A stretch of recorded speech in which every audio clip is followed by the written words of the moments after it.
About this time, a man and woman from the tribe of Levi got married. The woman became pregnant and gave birth to a son. She saw that he was a special baby and kept him hidden for 3 months. But when she could no longer hide him, she got a basket made of papyrus reeds and waterproofed it with tar and pitch. She put the baby in the basket and laid it among the reeds along the bank of the Nile River. The baby's sister then stood at a distance, watching to see what would happen to him. Soon Pharaoh's daughter came down to bathe in the river, and her attendants walked along the riverbank. When the princess saw the basket among the reeds, she sent her maid to get it for her. When the princess opened it, she saw the baby. The little boy was crying, and she felt sorry for him. "This must be one of the Hebrew children," she said. Then the baby's sister approached the princess. "Should I go and find one of the Hebrew women to nurse the baby for you?" she asked. "Yes, do," the princess replied. So the girl went and called the baby's mother. "Take this baby and nurse him for me," the princess told the baby's mother. "I will pay you for your help." So the woman took her baby home and nursed him.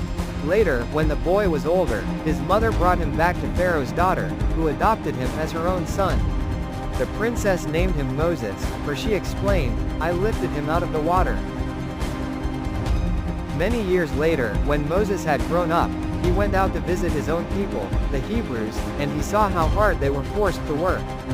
During his visit, he saw an Egyptian beating one of his fellow Hebrews. After looking in all directions to make sure no one was watching, Moses killed the Egyptian and hid the body in the sand. The next day, when Moses went out to visit his people again, he saw 2 Hebrew men fighting. "Why are you beating up your friend?" Moses said to the one who had started the fight. The man replied, "Who appointed you to be our prince and judge? Are you going to kill me as you killed that Egyptian yesterday?" Then Moses was afraid, thinking, "Everyone knows what I did." And sure enough, Pharaoh heard what had happened, and he tried to kill Moses. But Moses fled from Pharaoh and went to live in the land of Midian. When Moses arrived in Midian, he sat down beside a well. Now the priest of Midian had 7 daughters who came as usual to draw water and fill the water troughs for their father's flocks. But some other shepherds came and chased them away. So Moses jumped up and rescued the girls from the shepherds. Then he drew water for their flocks. When the girls returned to Reuel, their father, he asked, "Why are you back so soon today?" "An Egyptian rescued us from the shepherds," they answered. "And then he drew water for us and watered our flocks."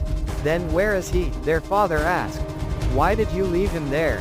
Invite him to come and eat with us." Moses accepted the invitation, and he settled there with him. In time, Reuel gave Moses his daughter Zipporah to be his wife.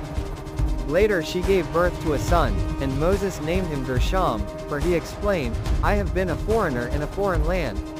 Years passed, and the king of Egypt died. But the Israelites continued to groan under their burden of slavery. They cried out for help, and their cry rose up to God. God heard their groaning,